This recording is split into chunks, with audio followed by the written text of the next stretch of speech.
अभी मैंने ये बता दिया सेंटर ऑफ मास रेस्ट पे होगा तो कैसे करना सॉल्व। एक चीज बताओ, ये ब्लॉक है 2 kg का और ये एक और ब्लॉक है 3 kg का।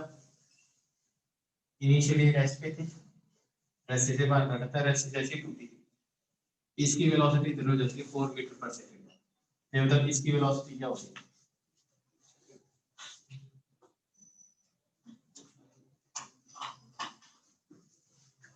चले रेस्ट पे थे, उसकी वेलोसिटी क्या होगी?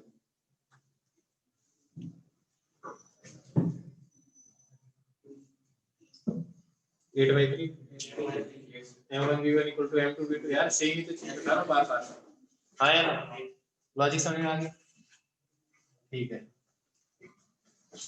अब सुनो, अब मैं वो क्वेश्चन करवाऊंगा जिनमें वेलोसिटी वाली बात आएगी। ठीक है, कौन सी बात आएगी? वेलोसिटी वाली बात आएगी। जैसे ये प्लेट है, इसका मास 4 है, यह मास का बंदा है। अगर ये बंदा v वेलोसिटी से v नॉट वेलोसिटी से प्लैंक के रिस्पेक्ट में जंप कर सकता है तो आपको प्लैंक की वेलोसिटी निकालनी। देखो, find the velocity of the plank, find the velocity of the plank if man jumps with velocity v naught, if man jumps with velocity v naught with respect to the plank, find the velocity of the plank if man jumps with velocity v naught with respect to the plank।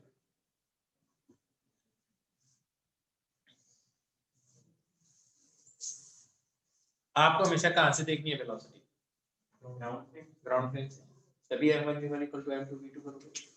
तो अगर वैसे case आएगा तो एक चीज सोचो, इसकी velocity v not किसके रिस्पेक्ट में होगी? प्लैंक के रिस्पेक्ट में। तो मान लो यहाँ पे एक चीटी है, तो चीटी देखेगी, इसको इसकी वेलोसिटी क्या दिखाई देगी? v not. तो जब ये जंप करेगा तो एक पाव से धक्का लगाएगा प्लैंक पे, तो प्लैंक ने इस पे आगे की तरफ फोर्स लगाया, जिसके कारण ये v नॉट वेलोसिटी से जा रहा है किसके रिस्पेक्ट में? चीटी के रिस्पेक्ट में। पर आपको किसके रिस्पेक्ट में वेलोसिटी? तो अगर मैं कह रहा हूं कि इस प्लैंक की वेलोसिटी अगर मान लो पीछे की तरफ v हो, हाँ या ना, तो ग्राउंड के रिस्पेक्ट में इसकी वेलोसिटी कितनी होगी? v नॉट माइनस v होगी। कोई प्रॉब्लम इस बात में? तो ग्राउंड के रिस्पेक्ट में मैन की वेलोसिटी क्या होगी? v नॉट माइनस, इसका मास 4 है, इसका मास m है, तो क्या कर दोगे? 4m into v should be equal to v not minus v। तो v किसके बराबर आ जाएगा? v नॉट माइनस v क्या आ जाएगा? v नॉट बाय 5 आ जाएगा, v नॉट बाय 5 आ जाएगा।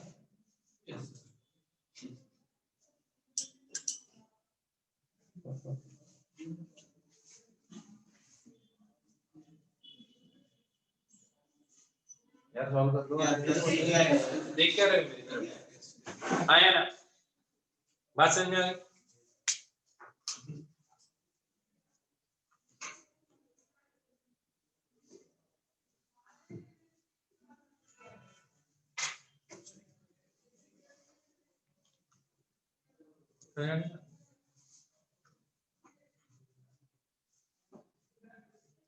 तो मोमेंटम कंजर्व करना आ गया। अभी मैंने सारे वो केस करवाए हैं जिसके अंदर क्या है, सेंटर ऑफ मास पहले रेस्ट पे था, वही क्वेश्चन सारे करवा। ठीक है,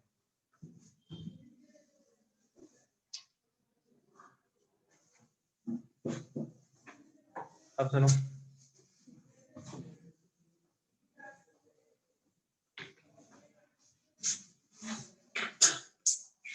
एक और क्वेश्चन करते हैं।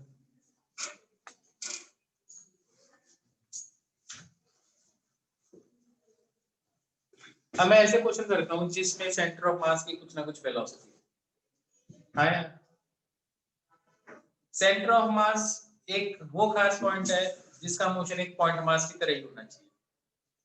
यही है ना क्वेश्चन, हमेशा यही बताया। तो अगर मान लो तुम यहां से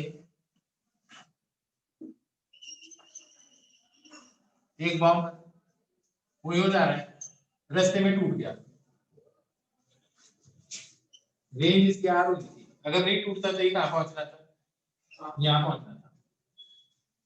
ठीक है, रास्ते में इसके दो टुकड़े हो गए, ठीक है, दो टुकड़े हो गए, तो यहाँ पे बस्ट हो गया। तो जैसे ही इसके दो टुकड़े हुए, एक टुकड़ा वापिस ही आ गया, तो एक दूसरा कहां चला जाना चाहिए, दोनों के पास बराबर बराबर है, आर रेंज है, कितना आगे जाएगा, डेल्टा, फिर बस पढ़ा होगा कि डेल्टा एक्स का क्या मतलब होता है, find the value x, centre mass यही पहुंचना चाहिए अभी भी, क्योंकि उसका मोशन चेंज नहीं हो सकता।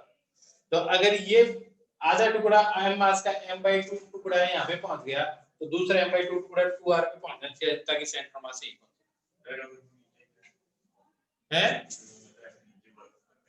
यहाँ पे गिर जाए, एक टुकड़ा यहाँ पे गिर जाएगा तो दूसरा यहाँ से जितनी ये r/2 यहाँ से r/2 दूर पे, दैट इज 3r/2 पे पहुंचेगा। मैं सिर्फ ये कह रहा हूँ कि जो सेंटर ऑफ मास की पोजीशन है ना वो वही होनी चाहिए। सर अगर इसके दो से ज्यादा टुकड़े होते हैं जिसका सेंटर ऑफ मास होता है तो तुमने देखा होगा ना यार, जब पटाखा ऊपर जाता है, जैसे रॉकेट जो उड़ते ऊपर जाके, है ना, ऊपर जाके जब बम फटता है, तो तुमने देखा होगा बम यूं फटता है चारों तरफ, वो इसलिए ऐसे फटता है क्योंकि उसके जो छोटे छोटे टुकड़े हैं ना, सेंटर ऑफ मास अगर वो एक बॉल की तरफ जाता तो यूं ही जाता, तो जैसे उसके टुकड़े वो होंगे ना तो चारों तरफ फैलेंगे, ताकि सेंटर ऑफ मास की लोकेशन चेंज ना हो, वो वैसे ही जाएगा जैसे उसके टुकड़े नहीं हुए, हाँ है ना। तो तुमने देखा कई बार तुमने ऐसा भी देखा, एक होता है कि एक तरफ ही जाता है थोड़ा, तो उसमें जो दूसरा पार्ट है वो जलता नहीं है, उसमें दो टुकड़े डाले जाते हैं, एक टुकड़ा वो होगा जो जलेगा, हाँ है ना, एक टुकड़ा होगा जैसे पत्थर डाल दिया साथ, तो अब पत्थर इधर गया तो ज्यादा ज्यादा वाले पार्टिकल इधर चले जाएंगे, तो ज्यादातर जो स्पार्कल्स वो एक ही डायरेक्शन में चले जाएंगे, ये पूरा लॉजिक बना के बनाया था। ठीक है, तो मैं बोल रहा हूँ अगर मान लो, इसके लिए मैं फिर से बता देता हूँ एक बार, अगर सारे केस करवा दूंगा, यहां से इसको भेजा,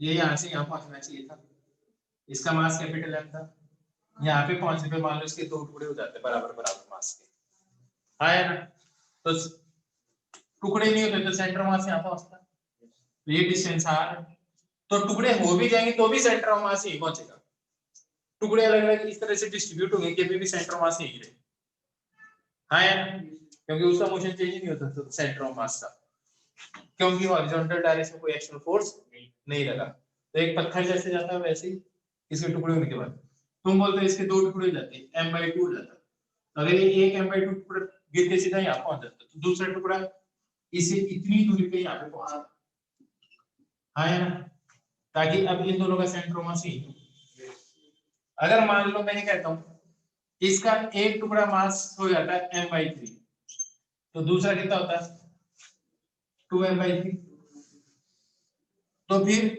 ये जो है ये इससे थोड़ा सा इधर गिरता ताकि सेंटर ऑफ मास यहाँ हो, ये r/2 होता, हाँ है ना, तो ये डिस्टेंस कितनी हो जाती,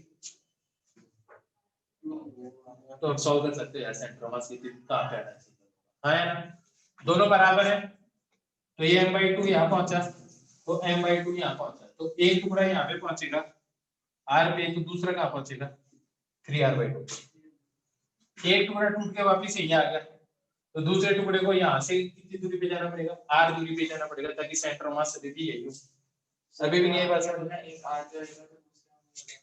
अरे यार सेंटर ऑफ मास यही होना चाहिए, अगर एक टुकड़ा टूट के वहीं यहाँ पे आ गया वापस,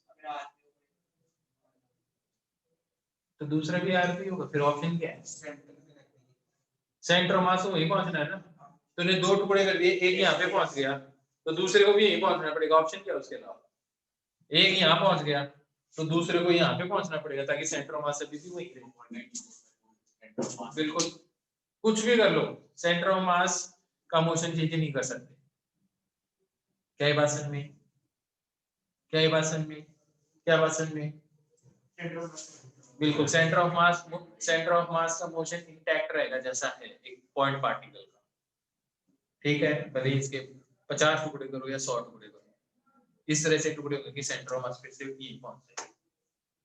अब आगे बात अब मोशन वाली बात भी समझेंगे। अब उस पार्ट में जाने लग गया जहाँ पे सेंटर ऑफ मास चल रहा है, तो इस केस में देखो सेंटर ऑफ मास चल ही रहा है ना, और फिर टुकड़े हुए तो टुकड़े हो रहे हैं।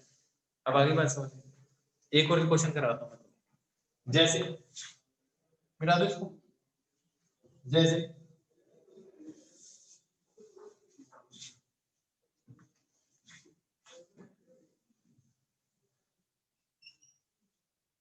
एक बॉम्ब है, वो इधर जा रहा था v नॉट वेलोसिटी से, रास्ते में इसके दो टुकड़े हुए, फट गया, दो टुकड़े हुए, एक टुकड़ा है ना m/2 और m/2 मास के हुए। आपको देखने में पता चला कि यार इस पार्ट का जो एक पार्ट था ना, उसकी वेलोसिटी पीछे की तरफ होगी v नॉट बाई 2। तो आप बताओ जो आगे वाला हिस्सा उसकी वेलोसिटी क्या दिखाई देगी आपको? तो सेंटर ऑफ मास रेस्ट पे था, मोमेंटम कंसिडर करोगे ना यार, तो पहले मोमेंटम क्या था, कितना m into v नॉट था इनिशियल मोमेंटम, फाइनल मोमेंटम क्या होगा, इसका मोमेंटम क्या होगा m/2, और वेलोसिटी नेगेटिव डायरेक्शन में, अगर ये डायरेक्शन पॉजिटिव मानिए तब इसको पॉजिटिव, तो क्या लिखोगे minus v not by 2 plus m/2 into v dash, तो इसकी वेलोसिटी v डैश मान लो, हॉरिजॉन्टल कोई एक्सटर्नल फोर्स लग नहीं रहा, तो टोटल मोमेंटम क्या रहना चाहिए, तो p इनिशियल को किसके बराबर कर दोगे, p फाइनल के बराबर कर दोगे, तो p इनिशियल किसके बराबर है, ये किसके बराबर आ गया,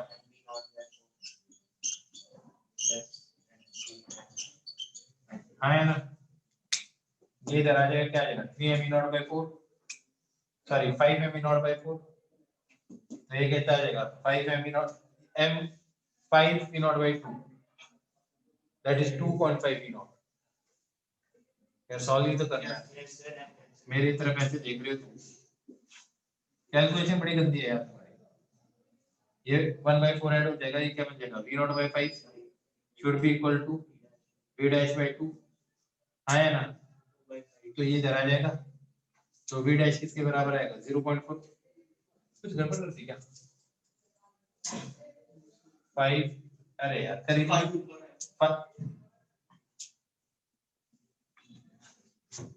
बस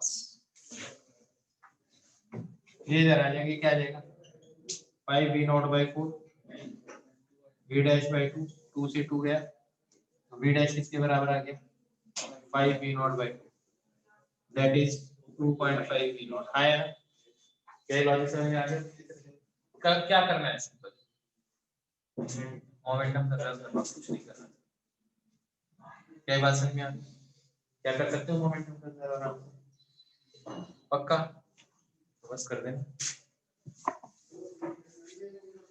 वेलोसिटी अर्थ से पूछ रहे सर वेलोसिटी हाफ क्या हुआ है, बेटा क्वेश्चन में दिया है कि एक टुकड़ा पीछे जाते हुए इसकी वेलोसिटी हाफ दिखाई दी v0/2, तो बताओ दूसरे टुकड़े की वेलोसिटी क्या है,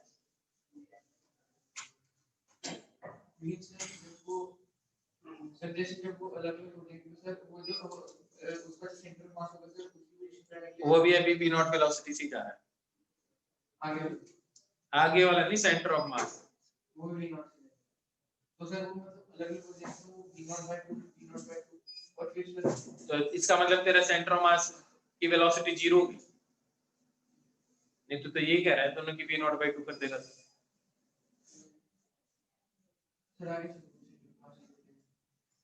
तो मैं बोल रहा ना पहले सोच फिर पूछ, पूछने के लिए मना नहीं है बेटा, बात ये है कि तूने सोचा ही नहीं उसके बारे में, तूने पहले पूछ लिया, पूछते तू ही समझ गया कि मैंने पूछना क्या है,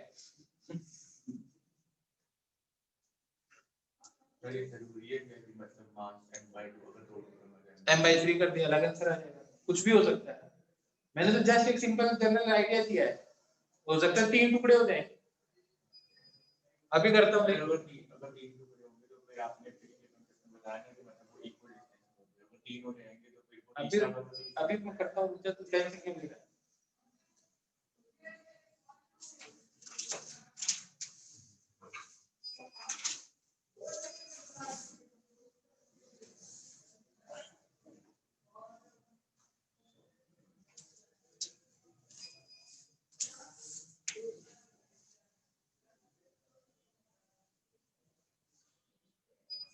चलो मेरे को ये बताओ इस बम की कितनी केमिकल एनर्जी यूज हुई है?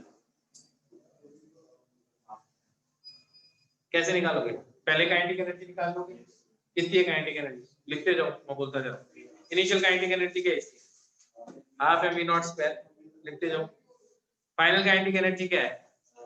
Half m by two into v not by two का स्क्वायर, जो पीछे जा रहा है उसकी वेलोसिटी, प्लस आगे जा रहा है उसकी वेलोसिटी कितनी है? Half m by two 5 v not by two का स्क्वायर। हाँ वी डैश मतलब 5 वी नॉट बाई टू तो हो गया। Final kinetic energy minus initial kinetic energy देखो क्या आ रही है।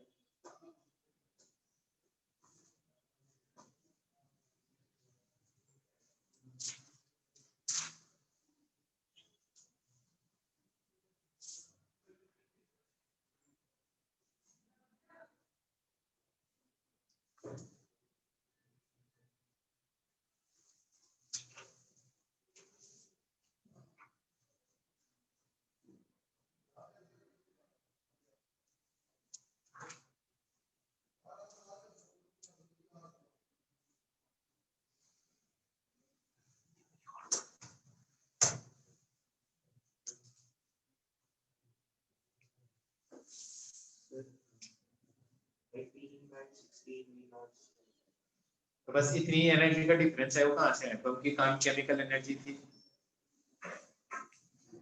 आया ना भाई। सीधा क्या फाइनल काइनेटिक एनर्जी देख लो पार्टिकल्स की, और इनिशियल देख लो, जो डिफरेंस हुआ वही तो आया हुआ ना केमिकल एनर्जी, जो उसके अंदर बारूद था वो जला लो, इतनी एनर्जी आ गई सिस्टम में। अभी भी नहीं पास आ गई, आ गई बात।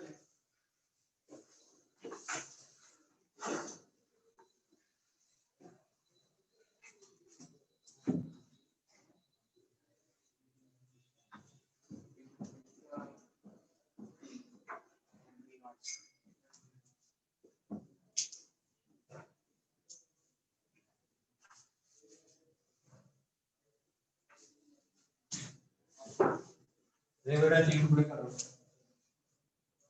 एक पार्टिकल था, इसके तीन टुकड़े हुए m by 3 m by 3 m by 3। एक टुकड़ा इधर जा रहा है m by 3 का, रेस्ट पे जाएगा। एक टुकड़ा इधर जा रहा है m by 3 का, इसकी वेलोसिटी v नॉट, इसकी वेलोसिटी v नॉट। तो एक पार्टिकल और रह गया होगा m by 3 का, उसकी स्पीड बताओ। तीन टुकड़े हुए ना, दो टुकड़ों की वेलोसिटी परपेंडिकुलर डायरेक्शन में v नॉट हो गई है। इनिशियली रेस्ट पे था, मैं बोल रहा हूँ जो तीसरा पार्टिकल उसकी स्पीड बताओ। वैसे तुम आइडिया बता सकते हो किधर गया होगा, किधर गया होगा? ऊपर गए, दो ऊपर कहाँ गए? एक ही गया ऊपर, एक ऊपर का नहीं, तो वो ऊपर है इधर वाला।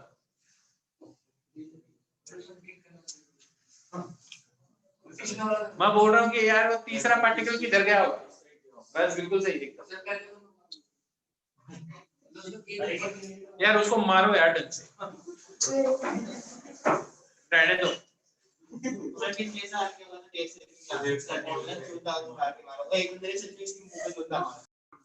देखो ये सारा समझ में आ गया नेट वाला।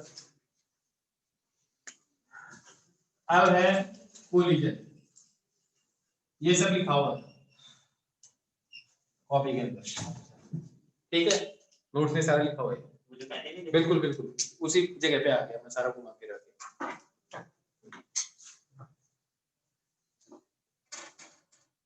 M1 mass spring, M2 mass, M1, M2, M1, M2,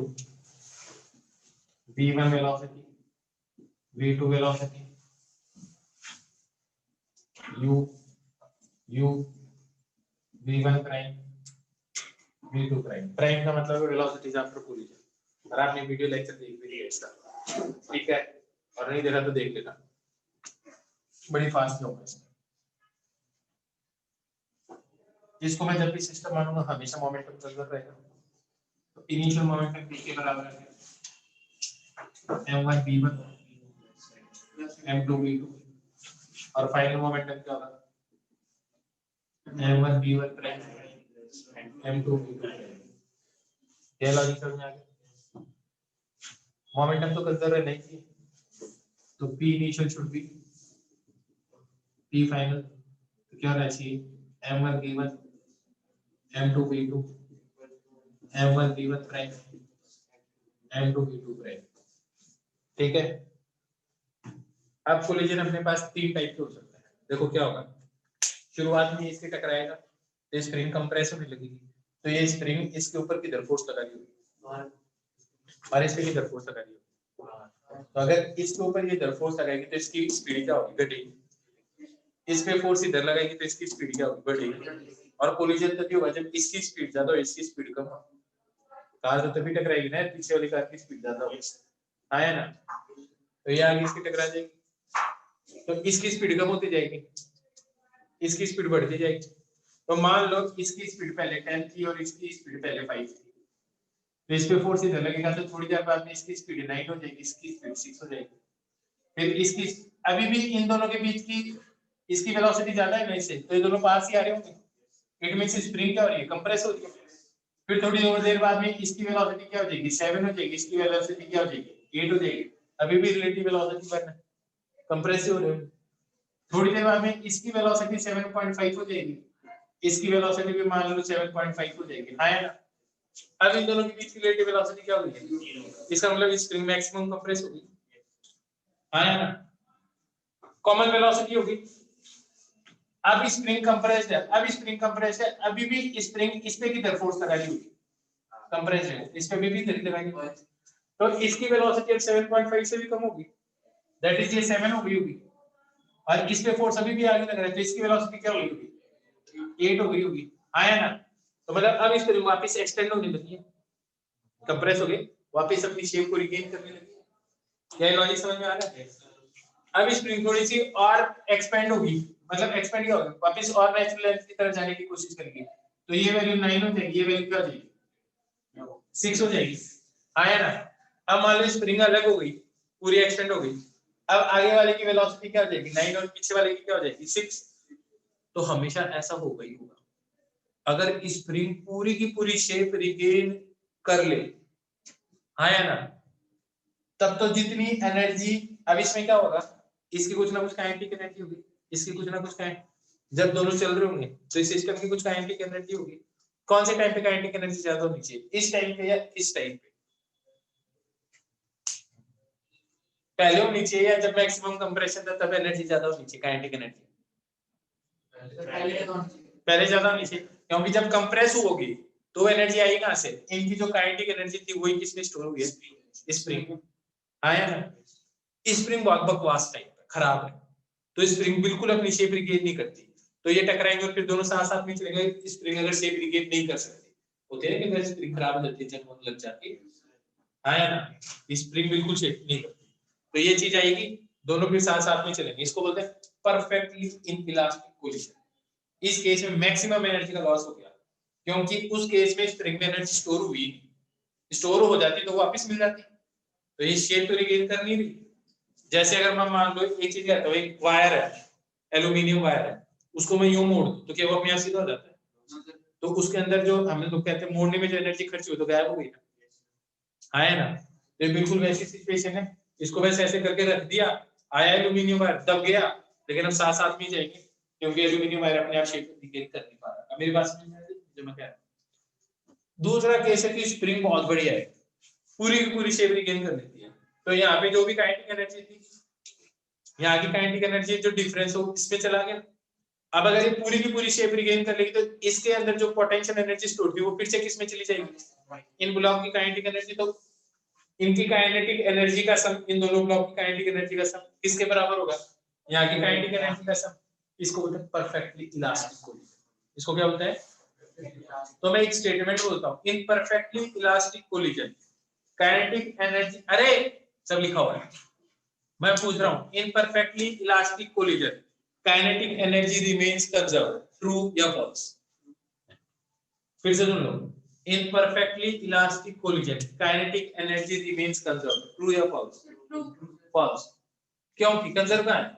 यहाँ पे 50 है, यहाँ पे 50 है, तो यहाँ पे काइनेटिक एनर्जी का सम 100 थोड़ी है, कुछ ना कुछ पोटेंशियल में चली गई, हाँ या ना? कोलिजन के बाद में फिर से 50-50 100 हो जाएगी भले। तो सही स्टेटमेंट है, in perfectly elastic collision kinetic energy before collision equal to kinetic energy after collision, during the collision energy का कंजर्व्ड काइनेटिक एनर्जी, है ना? अब लिखो ये स्टेटमेंट, देखो इन परफेक्टली इलास्टिक कोलिजन कुछ काइनेटिक पोटेंशियल में नहीं कन्वर्ट हुई, तो काइनेटिक हो गई ना, तुम कंजर्व कर रहे हो काइनेटिक। जो लॉस होगा वो मतलब किस फॉर्म में होगा? आवाज, साउंड, हीट। लिखो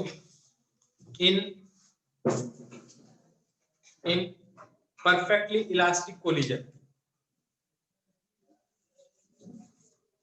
in perfectly elastic collision kinetic energy,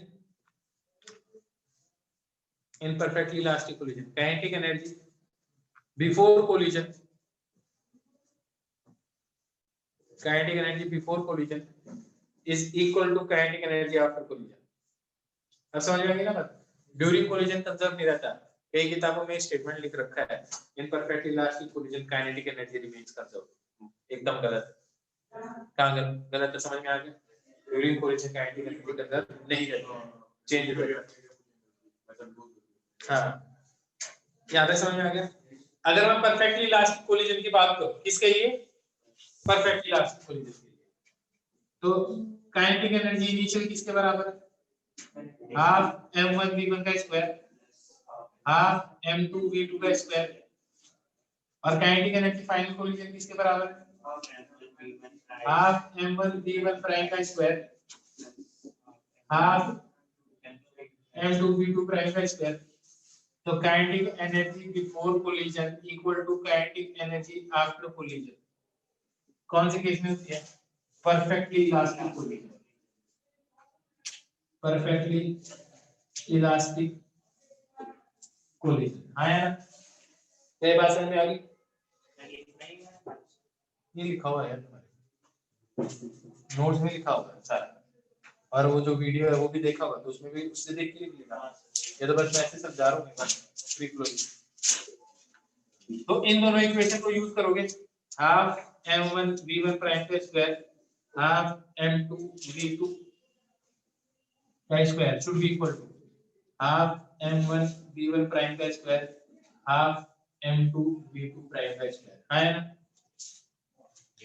सही बात है। अब क्या करोगे? इन दोनों इक्वेशन को सॉल्व करोगे, ठीक है? इन दोनों इक्वेशन को सॉल्व करोगे तो वी भाई दो इक्वेशन है और वेरिएबल कितने हैं? दो, कौन कौन से? यार ये तो दे ही रखा है m1 m2 v1 v2 तो दे ही रखा होगा। दो इक्वेशन दो वेरिएबल सॉल्व कर सकते हैं ना, है ना? तो मैं तुम्हें बताता हूँ v1 प्राइम किसके बराबर आएगा। ये आएगा m1 minus m2 into v1 upon m1 plus m2 plus 2 times m2 v2 upon m1 plus m2।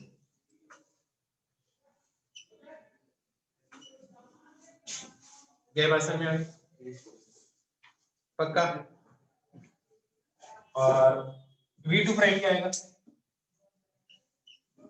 Idea देख के पता चल जाएगा, क्या आ जाएगा?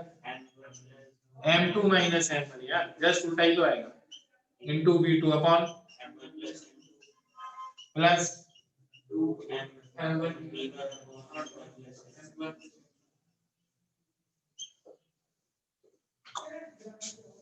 है ना?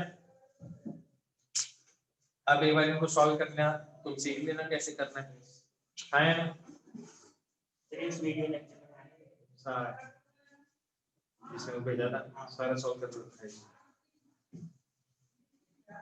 इसमें मैंने बता दिया ऐसे करना है, किताब से देखोगे नोट्स उसमें भी लिखा हुआ कैसे सॉल्व किया, नोट्स में लिख दिया फिर आपने मुझे प्रिंट आउट बोल दूंगा मैं फिर इसको मॉडल को मैंने जल्दी मिल जाएगा।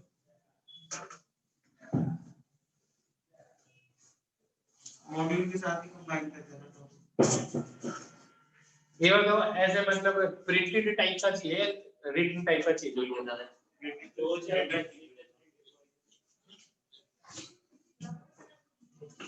जो हमारी नेचुरल टेंडेंसी है ना वो ये है कि जो प्रिंटेड होता है ना वो तो भी पढ़ते हैं एग्जाम टाइम में, लेकिन जो हैंड रिटन होता है ना उसको पढ़ने का मन करता है, ऐसे लगता है इसी से पेपर आएगा, जबकि ऐसा कोई लॉजिक नहीं है, किसी ने बताया नहीं आज तक।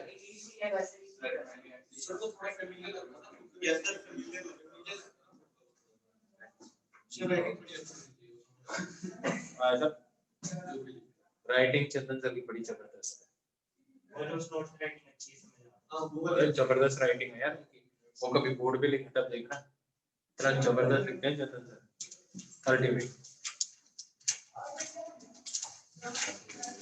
ये सर दो ही टाइप की होती है परस्पेक्टिव और जो बीच की रहेगी उसको जब स्प्रिंग थोड़ी सी खुली बाकी बंदी रहेगी, आइडियल स्प्रिंग नहीं है तो उसको बोलते हैं इलास्टिक खुली। उस केस में मैक्सिमम मैंने देखा किसमें होगा लॉस, परफेक्टली इनइलास्टिक में, परफेक्टली इनइलास्टिक, और बिल्कुल लॉस किसमें नहीं होगा, परफेक्टली इलास्टिक में। और इलास्टिक कॉलेज में क्या होगा, कुछ पार्ट रिगेन कर लेगा और कुछ पार्ट क्या हो जाएगा, लॉस हो जाएगा। या जब परफेक्टली इनइलास्टिक और क्या होती है, कैसे भी बोल दो कोई फर्क नहीं पड़ता, तेरी इच्छा वो बोल दे, तुम समझ लेगा ना बात के, बस ठीक है वही चीज है। अब सुनो,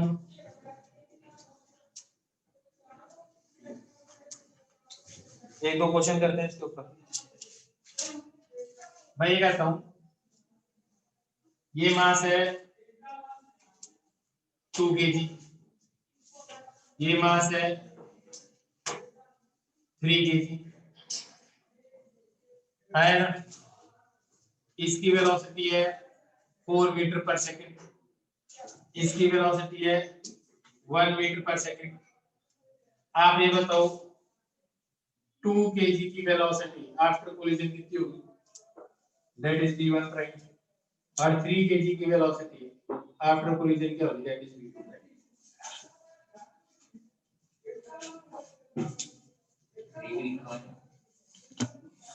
4 मीटर पर सेकंड 1 मीटर पर सेकंड, इसकी वेलोसिटी आफ्टर कोलिजन, इसकी वेलोसिटी आफ्टर कोलिजन।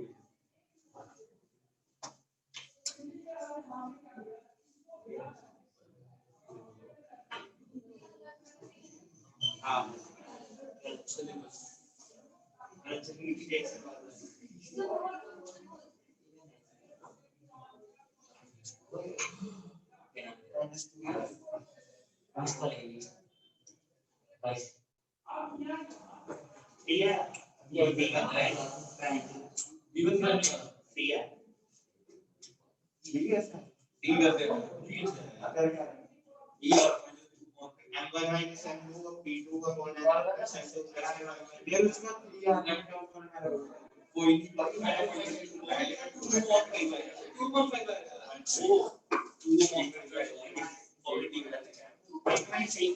तो मैं समझना चाहिए तभी तो लिया था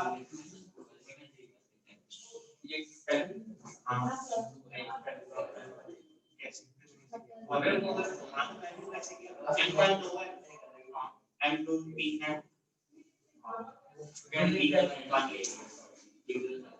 I'm sorry. मेरा 12 में मेरा 13 में 12 में नहीं 2 बाय 5 17 में पहले भी कभी मैथ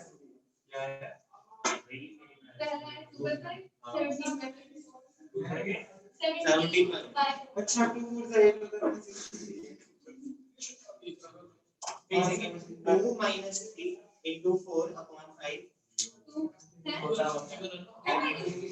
1 minus 3 1 prime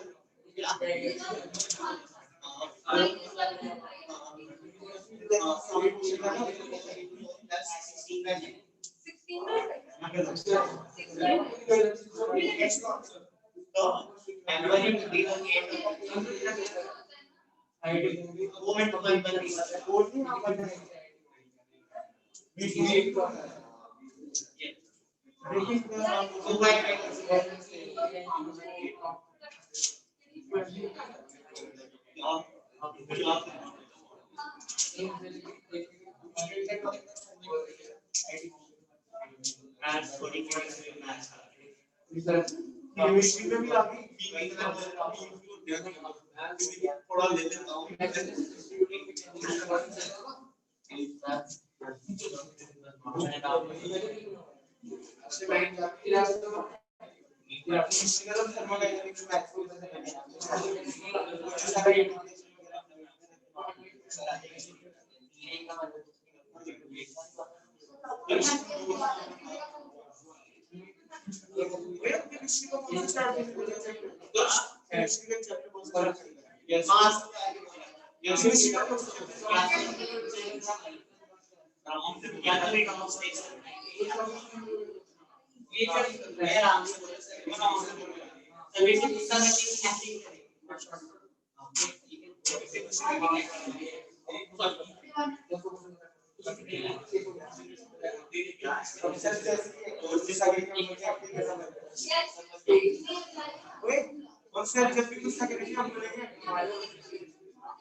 अब तो मेरे बाप बोलता हूँ, मेरे को लग रहा है तुम दोनों को ना सॉल्व किया होगा और फिर आंसर निकाला है ना, तभी ऐसा मत करना, एक कोई सॉल्व करना।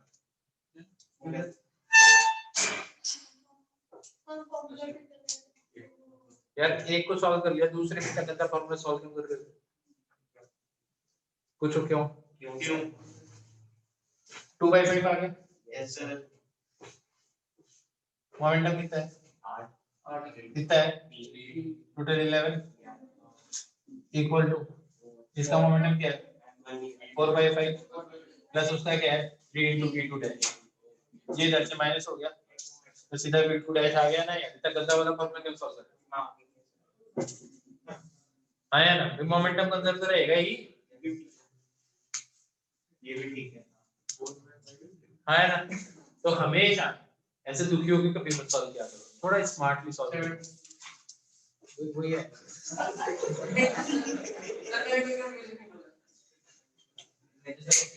अच्छा आ गया। अब मेरे को ये बात बताओ, इनके बीच की रिलेटिव वेलोसिटी कितनी थी? -3 मीटर पर सेकंड। इन दोनों के बीच की रिलेटिव वेलोसिटी कितनी है?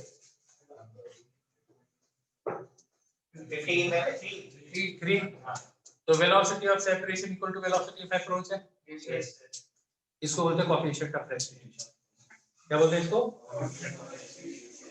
तो कोएफिशिएंट ऑफ रेस्टिट्यूशन का फॉर्मूला क्या होता है वो बता देता हूं। e से रिप्रेजेंट करते हैं, अगर ये वेलोसिटी v1 है, ये वेलोसिटी v2 है, ये वेलोसिटी v1 प्राइम और ये वेलोसिटी क्या है? v2 प्राइम है, तो वेलोसिटी ऑफ सेपरेशन का velocity of separation upon velocity of approach।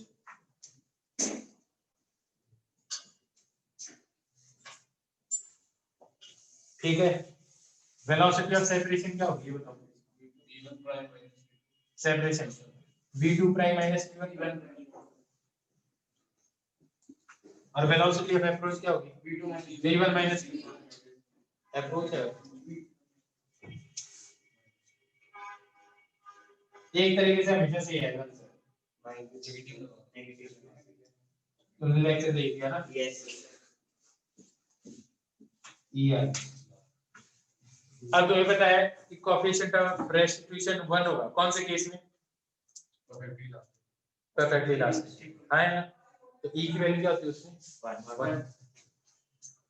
मैं कहता हूँ ये कोलिजन परफेक्टली इनइलास्टिक होता तो क्या वेलोसिटी होती? तो बिल्कुल वही बात होती, जैसे स्प्रिंग कंप्रेस होगी फिर साथ साथ में चलेगी तो क्या होगी? 11/5 that is 2 point। क्या पूछा मैंने ये कहा था कि परफेक्टली इनइलास्टिक कोलिजन होगा तो टकराने के बाद में वेलोसिटी क्या होगी? चिपक ही जाएंगे तो दोनों साथ में चलेंगे, तो उसके बाद में दोनों चिपक जाएंगे और दोनों साथ में चलेंगे। v dash velocity 4 to the 8 plus 3 11 हो गया टोटल मोमेंटम, और फाइनल मोमेंटम क्या होगा? 5 into v, तो v किसके बराबर है? 11/5 जो किसके बराबर है? 2.2 के बराबर है ना? नहीं है बात समझ? जब सॉल्व करो तो 2 स्टेप आगे के बारे में सोच लिया। आई बात समझे? तो बढ़िया बात है, परफेक्टली इनइलास्टिक कोलिजन जब सॉल्व करना हो ना तो दिमाग लगाने की जरूरत नहीं, सीधे मोमेंटम कंजर्वेशन से आंसर आ जाता है। मैं बोलता हूँ कि कितनी एनर्जी का लॉस हो गया, कर सकते हो आराम से, तो मत करो। क्यों? इसकी एनर्जी निकालोगे, इसकी काइनेटिक एनर्जी निकाल लोगे, डिफरेंस कर दोगे, जो आया वो लॉस हो गया। और परफेक्टली इलास्टिक में लॉस कैसे निकालोगे? होता ही नहीं है। अरे भाई परफेक्टली इलास्टिक की डेफिनेशन बोला एनर्जी का लॉस नहीं होता, मैं पूछ रहा हूँ कैसे निकालोगे? बोला जैसे निकाले इसका वैसे निकालेंगे। क्यों निकालोगे जब होता ही है? तो मैंने क्या बोला, तेरे को बोल रहा हूँ मैंने तेरे को बोला, तूने बोला, मैंने तो ऐसे बोला कि यार तुम ऐसे बोल रहे। अब ठीक है, हाँ ठीक है। अब सुनो ध्यान से, ये मास भी अगर 2 kg का होता तो बताओ आंसर क्या आता? Perfectly elastic. चलो और आसान करते हैं, चलो बनी करते हैं। अब v1 प्राइम और v2 प्राइम कितना आता?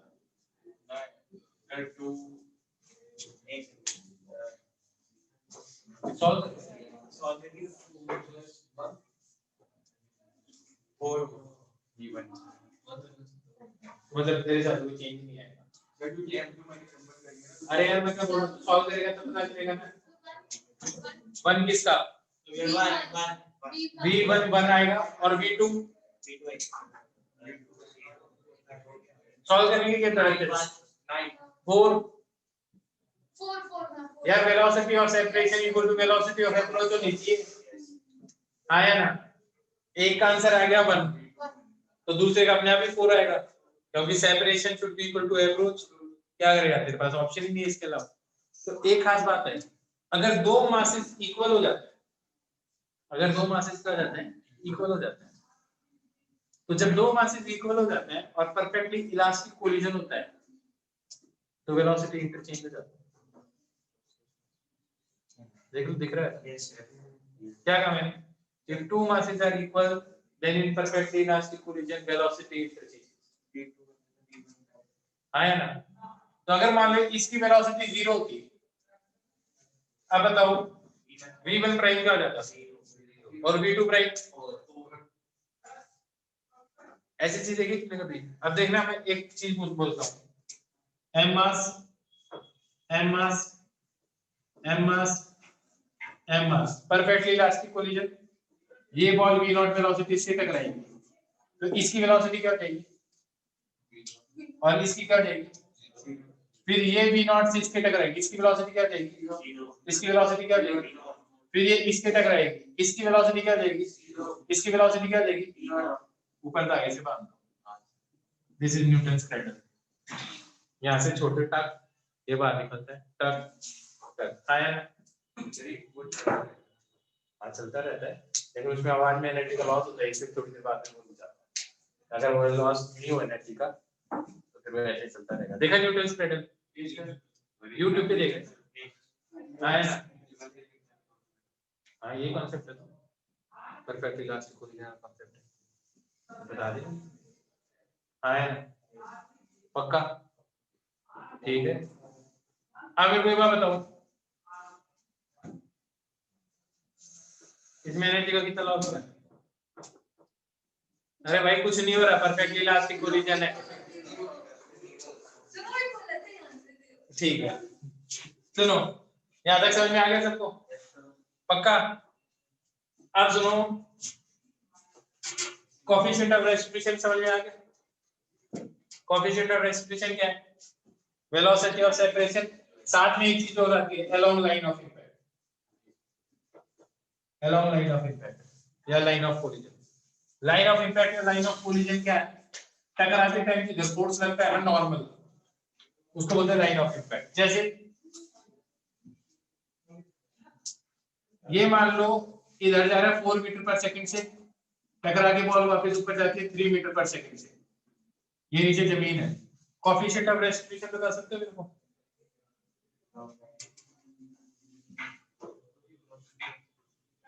वेलोसिटी ऑफ सेपरेशन क्या है दोनों के बीच की?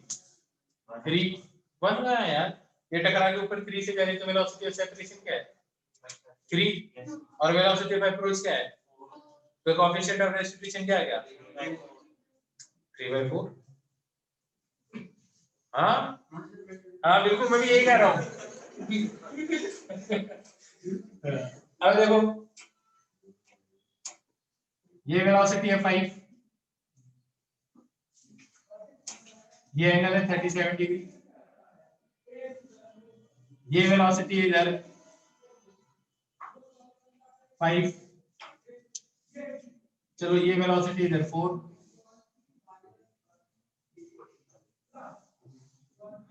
चलो ये वेलोसिटी कितनी मान ली है? 5 भी मान लेते हैं, ये एंगल मान लेते हैं 53 डिग्री। ठीक है, कोएफिशिएंट ऑफ रेस्टिट्यूशन बताओ।